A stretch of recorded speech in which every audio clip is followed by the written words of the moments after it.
The china plates felt cool against my fingertips as I arranged them carefully around my parents' mahogany dining table. Through the kitchen doorway, I could hear Mom's voice carrying that particular tone, the one she reserved for explaining away disappointments. "Yes, Rebecca's here," Mom said into her phone, her voice dropping to what she probably thought was a whisper but carried perfectly into the dining room. "She's between opportunities right now. You know how the job market is these days." I set down the last plate and moved to the silverware drawer, letting the familiar rhythm of preparation calm the tightness in my chest. The annual Chin family reunion. 3 years ago I'd dreaded it. 2 years ago I'd almost skipped it. This year I'd accepted the inevitable with something close to peace. "Between jobs." That was Aunt Linda's voice, sharp with curiosity. Still, wasn't she between jobs last year too? "It's complicated," Mom said, her discomfort palpable even from the next room. "The economy, you know. She's very particular about what she wants to do." I folded napkins into neat triangles, muscle memory from 1,000 family dinners taking over. Let them think what they wanted. The truth was so far beyond their understanding that explanation felt pointless. My sister Jessica breezed through the front door in a cloud of expensive perfume and designer confidence.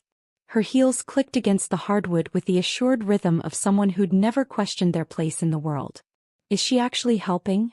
Jessica asked, not bothering to lower her voice. "Or just pretending to be useful?" "Jessica, please," Mom said, but there was no real reproach in it. I emerged from the dining room with a stack of serving bowls. Jessica looked me up and down, taking in my simple jeans and unmarked sweater with barely concealed disdain.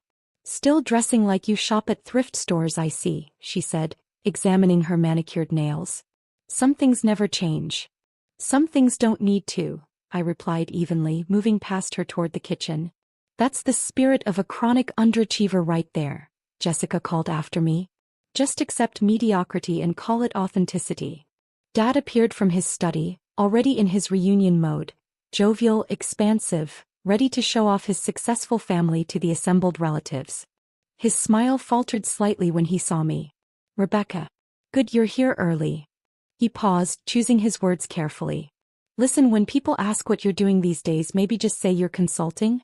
It sounds better than nothing." "I'm not doing nothing, Dad." Right.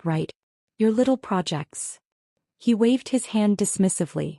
"But to people who don't understand, it might sound like unemployment. We don't want them to worry." "Worry about what?" "About you." He said it gently, the way you'd speak to someone who couldn't grasp simple concepts. "About whether you're okay. Whether we failed as parents somehow." Jessica laughed from the living room. Too late for that question. The doorbell rang, signaling the arrival of the first relatives. Within 30 minutes, the house filled with the Chun clan, aunts, uncles, cousins, and the extended network of family friends who'd known me since childhood. Each arrival brought the same pattern. Warm greetings, catching up, and then the inevitable question. "So Rebecca, what are you up to these days?" And each time before I could answer, someone else would jump in. "She's taking some time to figure things out," Mom would say. "Still exploring her options," Dad would add. "Between opportunities" became the recurring euphemism. I watched Jessica work the room like a campaign event, her recent promotion to senior marketing director at a major firm serving as her conversation centerpiece. She'd position herself near me deliberately, creating contrast. "It's such a demanding role," Jessica was telling Uncle Robert and Aunt Mary. "But seeing campaigns go national, having that kind of impact, it's worth the 70-hour weeks." She glanced at me. "Though I suppose not everyone's cut out for that kind of pressure." "Rebecca always was more low-key," Uncle Robert said diplomatically. "That's one word for it," Jessica murmured, just loud enough. "Cousin David joined our cluster, fresh from closing a major real estate deal. The thing about success," he announced, "is that you have to be willing to take risks. Too many people play it safe and wonder why nothing happens." "Exactly," Jessica agreed. "Some people are just afraid of real responsibility." I excused myself to check on the food, ignoring Jessica's triumphant smile. In the kitchen, I found Aunt Linda and Mom in deep conversation. "Have you thought about suggesting something concrete?" Aunt Linda was saying. "Even just part-time retail to start? It would give her structure." "We've tried," Mom said wearily. "She just talks about her work, but nothing ever seems to come of it."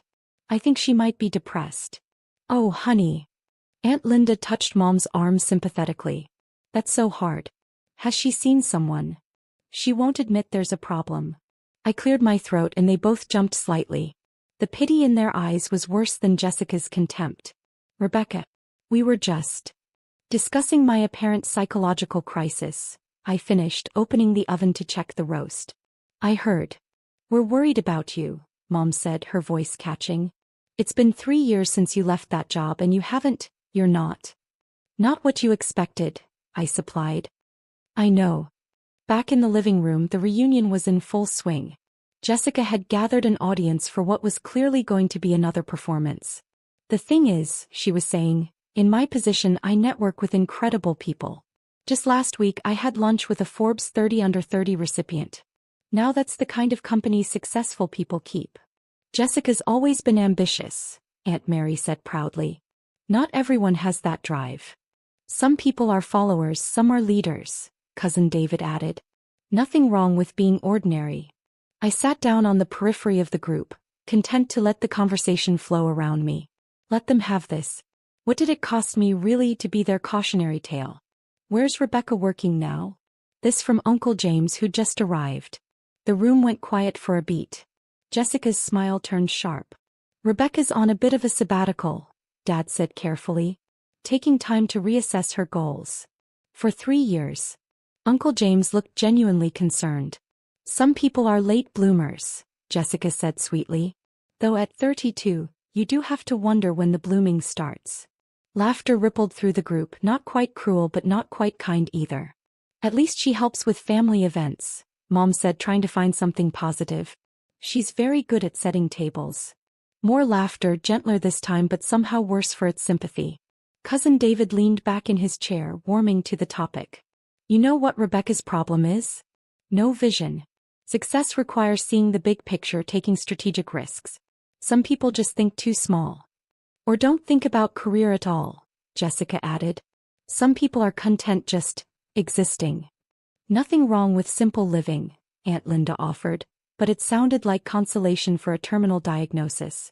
The conversation moved on, but the damage was done. I was the official family failure, the cautionary tale, the proof that potential didn't guarantee results. They'd assigned me that role and nothing I could say would change the narrative they'd constructed. Dinner was announced and we all migrated to the dining room, the same room where I'd laid out those plates hours ago. I ended up seated between Aunt Mary and Uncle Robert, both of whom treated me with the careful kindness reserved for the fragile. So Rebecca, Uncle Robert said as we passed dishes, what do you do with your time these days? Hobbies? Interests? I work actually. Jessica snorted from across the table. On what? Your imaginary projects. I consult, I said simply. Consult. Jessica drew out the word mockingly. On what exactly? How to avoid employment. Jessica, Dad said, but his tone lacked conviction. No, I'm serious, Jessica continued. If Rebecca's working, why does she never talk about it? Why are there no business cards, no website, no evidence of this mysterious career? Some work doesn't require flashy marketing, I said quietly. Convenient excuse. Jessica turned to the table at large. Isn't that what all unemployed people say? That they're consulting or between opportunities? It's code for I gave up. That seems harsh, Aunt Mary said, but she was looking at me with that pitying expression again. Is it harsh to tell the truth? Jessica shot back. Look, I love my sister. But at some point we have to stop enabling this fantasy that she's got some secret successful life. She's unemployed. She has been for years. And the longer we all pretend otherwise, the longer she stays stuck. The table went silent. All eyes turned to me, waiting for a defense, a breakdown, something. I took a sip of water. May I have the potatoes, please? Jessica threw up her hands. See? This is what I mean. No ambition. No fight. No nothing. Dad changed the subject to Uncle James's new boat, and dinner proceeded with forced normalcy. But I'd been categorized now, officially filed under family concern with a side of disappointing child. After dinner, while I was clearing plates, I overheard Cousin David talking to a group in the living room. The economy's tough, sure, he was saying, but winners find a way. They network, they hustle, they make things happen. The people who fail are the ones who give up and make excuses. Rebecca's not even making excuses anymore, Jessica added. She's just accepted being a loser. Don't use that word, Mom said but weakly. What word should I use? Underachiever? Unmotivated?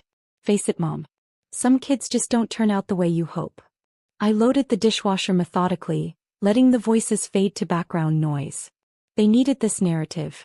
Jessica needed to be the successful daughter. My parents needed to explain away their confusion about me. The extended family needed a cautionary tale for their own children. What they didn't need was the truth. Aunt Mary found me in the kitchen, her face creased with concern. Rebecca, honey, can we talk? Of course. I want you to know that we don't judge you. Family is family, successful or not. I appreciate that. But I do worry. She took my hand.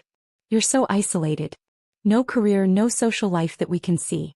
It's not healthy. Have you thought about talking to someone? There are therapists who specialize in. I'm fine, Aunt Mary. Really?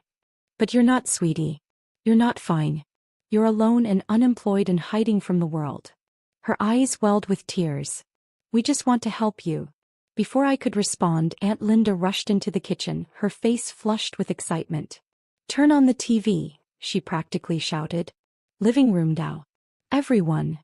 The urgency in her voice pulled us all toward the living room. Uncle James already had the TV on, flipping through channels until he landed on CNN.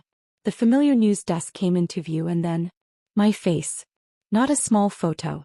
A full-screen image of me standing in front of the United Nations building, flanked by world leaders and humanitarian organization heads. Unprecedented achievement, the anchor was saying.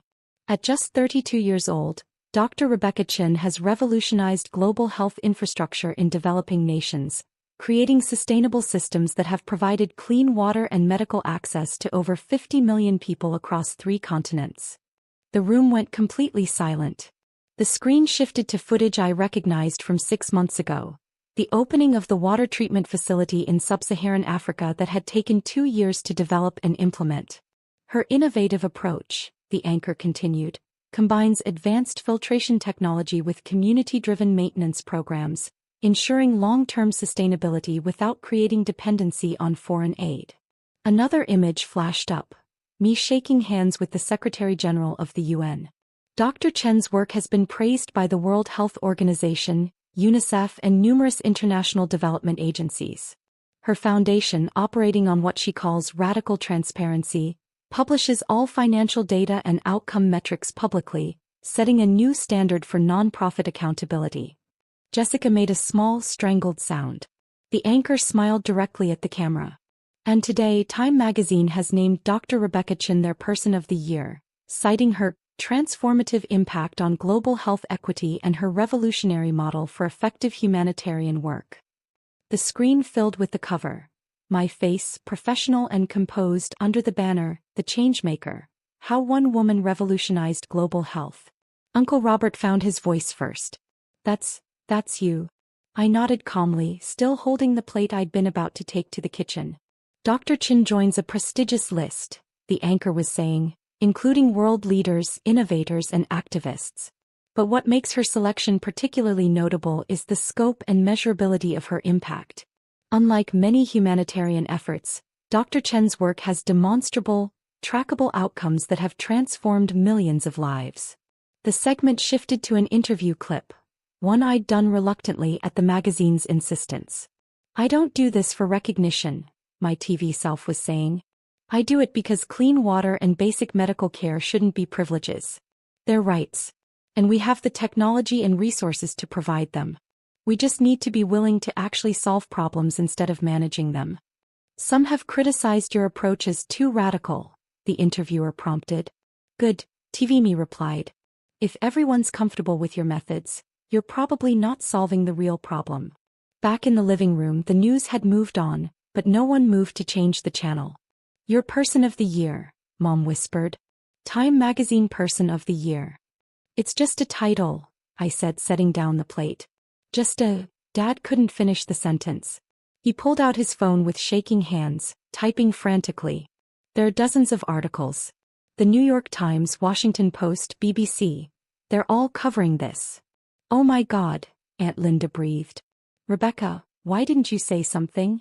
You never asked what I actually did, I replied simply. You asked if I had a job. Different question. Jessica's face had gone pale. You've been, all this time? Working, yes. Consulting, as I mentioned. I consult with governments, NGOs, and international organizations on sustainable infrastructure development.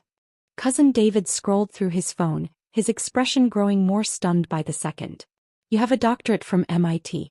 A master's in public health from Johns Hopkins. You've published 17 papers in peer-reviewed journals on water sanitation and disease prevention. 18, I corrected gently.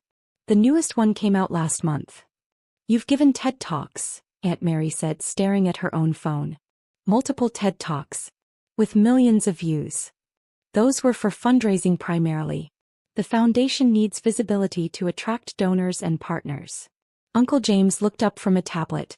Your foundation's annual budget is larger than some small countries' GDP. We try to use resources efficiently. Mom was crying now, though I wasn't sure if it was from pride or shock or embarrassment. Rebecca, sweetheart, why didn't you tell us? I tried, Mom. You weren't interested in the details. You just wanted to know if I had a real job. But Person of the Year is a recognition of work that was already done, I said. The work matters more than the award. Jessica finally found her voice. Tonight I called you. I said you were unemployed. A loser. Unmotivated. Yes, I heard. Her face crumpled. Rebecca, I'm so sorry. I didn't know. You thought I was exactly what I appeared to be from your limited perspective, I finished. It's fine. You weren't wrong to think what you thought given the information you chose to see. But we should have asked, Dad said, his voice hollow. We should have listened. Perhaps. I picked up the plate again. But I wasn't doing this for your approval. I was doing it because 50 million people needed clean water more than I needed you to understand my career choices. The TV had moved on to other news, but phones were buzzing all around the room as relatives discovered articles, videos, interviews, years of work that had been publicly documented for anyone who cared to look. Forbes ranked you as one of the top 50 philanthropists under 40, Uncle Robert read aloud. They estimate your foundation's impact at over $3 billion in economic development. The multiplier effect of health infrastructure is significant, I acknowledged. Aunt Linda was scrolling through photos on her tablet. You've met with presidents, prime ministers. Is that you with the Dalai Lama? He came to one of our facility openings in India. Very kind man. Jessica sat down heavily, her phone clutched in her hand. I told everyone you were a failure. I made you the family joke. And you're Person of the Year. Those two things aren't connected, I said. What you thought of me doesn't change the work. What the magazine thinks of me doesn't change the work either. The work exists separately from everyone's opinions about it. But I was so cruel, Jessica whispered. You were operating on incomplete information and your own insecurities, I replied. People do that. Mom approached me tentatively as if I'd become a stranger. Why didn't you correct us? All those times we introduced you as unemployed, all those pitying looks. Why did you let us think that? Because correcting you would have required explaining, and explaining would have required time and energy I preferred to spend on actual work. Your assumptions about my life didn't affect my life. They only affected your understanding of it. All this time, Dad said wonderingly, you've been one of the most influential people in global health and we thought you were unemployed. I was never unemployed. I left corporate consulting to start the foundation. That was always the plan. But you never told us the plan. I tried, Dad. 3 years ago when I gave notice I told you I was starting a humanitarian organization focused on infrastructure. You said I was throwing away my career. Mom cried for a week. Jessica told me I was being naive and stupid. I met their eyes calmly. So I stopped explaining. I just did the work. The room fell into an uncomfortable silence, broken only by the continued buzzing of phones as more relatives discovered the news. Cousin David cleared his throat. I said some things tonight. About success and taking risks and... You weren't wrong, I interrupted. Success does require risk. I risked everything. My savings, my reputation, relationships with people who couldn't understand the choice. Those were strategic risks based on careful assessment. You were right about that principle even if you misapplied it to me. I called you ordinary, he said quietly. Maybe I am. 50 million people have clean water not because I'm extraordinary, but because the solution was straightforward. We just needed someone willing to implement it without getting distracted by ego or politics. Uncle James was still reading articles. They're saying you'll probably win the Nobel Peace Prize next year. Multiple experts have mentioned you as the front runner. Awards committees make their own decisions, I said. I can't control that. Can't control, Jessica laughed, a slightly hysterical edge to it. Rebecca, you're going to win a Nobel Prize and you're acting like it's no big deal. It's a big deal to the Nobel Committee. To me, it's a distraction from the work. I gestured around the room. Like this. This whole evening has been about your perception of success versus reality. But the reality is the same whether you understand it or not. 50 million people had their lives improved. That happened regardless of what you thought of me.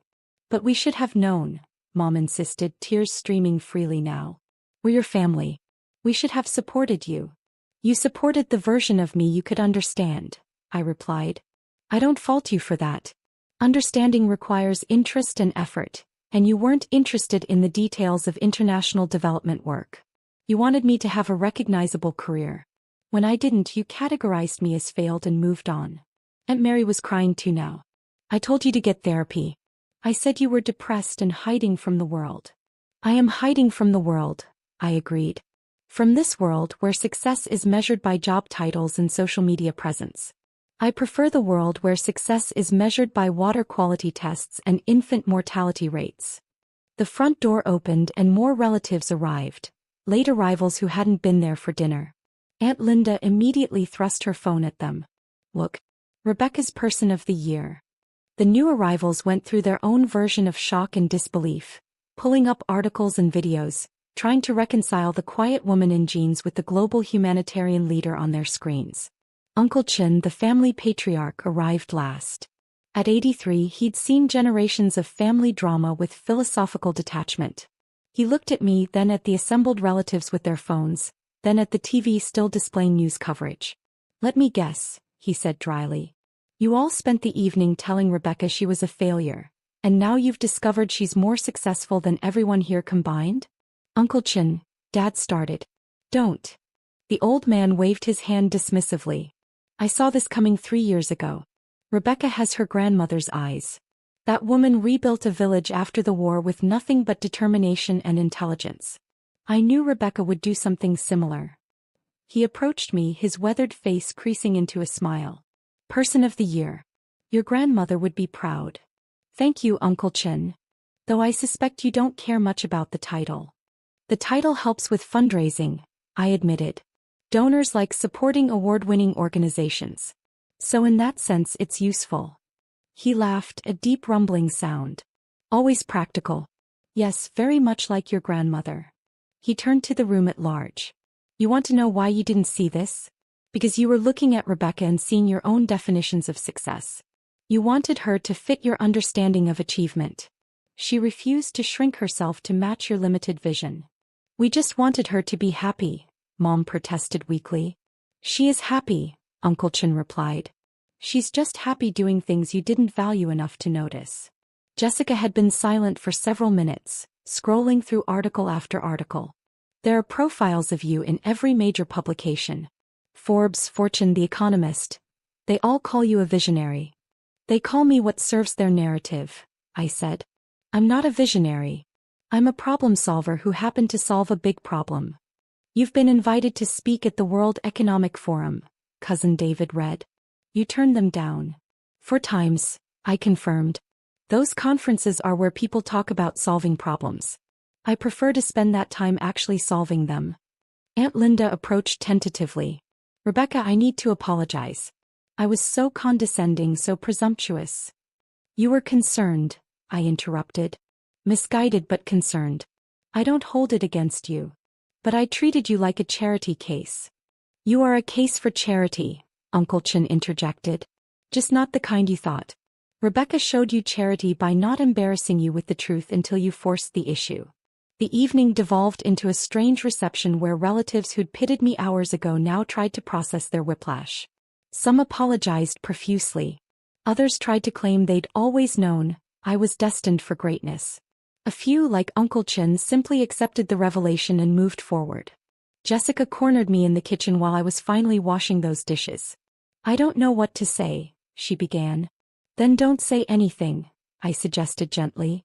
"I built my entire identity around being the successful daughter. And it turns out I'm not even close to your level. We're not in competition, Jessica. Aren't we? Wasn't that the whole point of tonight? You letting me mock you, letting everyone pity you, and then revealing your person of the fucking year." "The point of tonight," I said carefully, "was having dinner with family. The time announcement happened to coincide with the reunion. I didn't plan some dramatic reveal.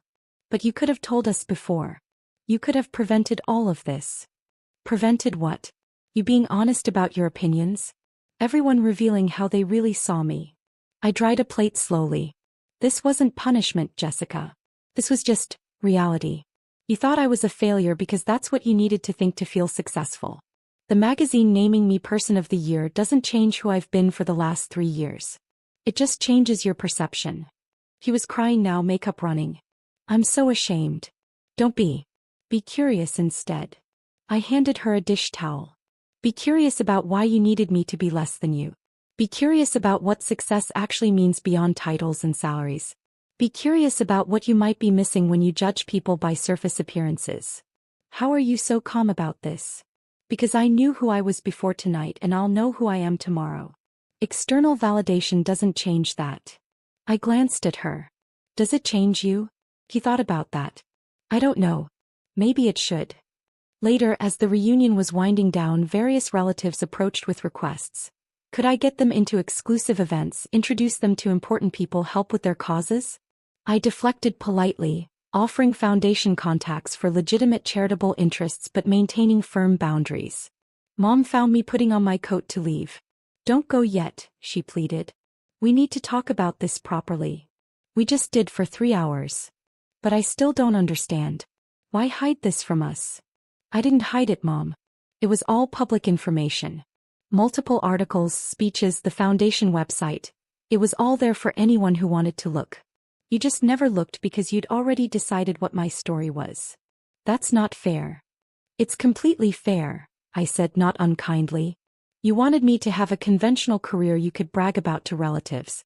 When I chose differently, you stopped listening. You're not unusual in that. Most people do the same thing." Dad joined us in the foyer. "What happens now?" "Now I go home, prep for tomorrow's video conference with the Kenyan Health Ministry and continue my work. Same as always." "But everything's changed," he insisted. "Nothing has changed except your awareness. The work was happening before tonight. It'll happen after tonight. Your understanding of it is irrelevant to its existence." "That's harsh, Rebecca." "It's honest." I opened the door. "You're my family and I love you. But I can't live my life seeking your approval or fearing your judgment. I tried that for years and it was exhausting. So I stopped. I chose the work over your comfort. That was the right choice for me and for the 50 million people who benefited from it." "When can we see you again?" Mom asked, her voice small. "Next reunion probably. Unless there's a birthday or holiday. But we want to be part of your life." "You are part of my life," I said gently. "You're just not the center of it. The work is the center. You can either accept that and engage with who I actually am, or you can continue to be disappointed that I'm not who you wanted me to be. Either way, I'll still love you and I'll still do the work." I left them in the doorway, looking smaller somehow than they had at the start of the evening. Uncle Chin caught me at my car. "You handled that well," he said. "Did I? I feel like I broke something tonight." "You broke their comfortable illusions. That needed breaking." He patted my shoulder. "Your grandmother used to say, the people who love you for who they think you are will struggle when they meet who you actually are. Tonight they met you. Give them time to adjust. And if they don't adjust? Then you continue being who you are and they continue being who they are and you love each other from that honest distance." He smiled. "It's not ideal but it's real. And real is better than pretend." I drove home through quiet streets, my phone buzzing periodically with messages from relatives. Some apologetic, some congratulatory, some confused. I'd answer them eventually in my own time, with the same patient honesty I'd shown tonight. The work would continue. It always did. Tomorrow there would be meetings about the sanitation project in Bangladesh, grant applications for the medical access program in rural India, and follow-up data from the water systems in Ethiopia. None of that changed based on magazine covers or family opinions. But tonight had clarified something I'd suspected for years. Validation from others was irrelevant to doing meaningful work. Whether my family understood or approved, whether magazines awarded titles or critics dismissed efforts, the work existed independently of all that noise. 50 million people had clean water because I'd chosen to solve a problem rather than manage perceptions. That would remain true whether Time magazine named me Person of the Year or whether my family thought I was unemployed. The work was the point. It always had been. Everything else was just commentary.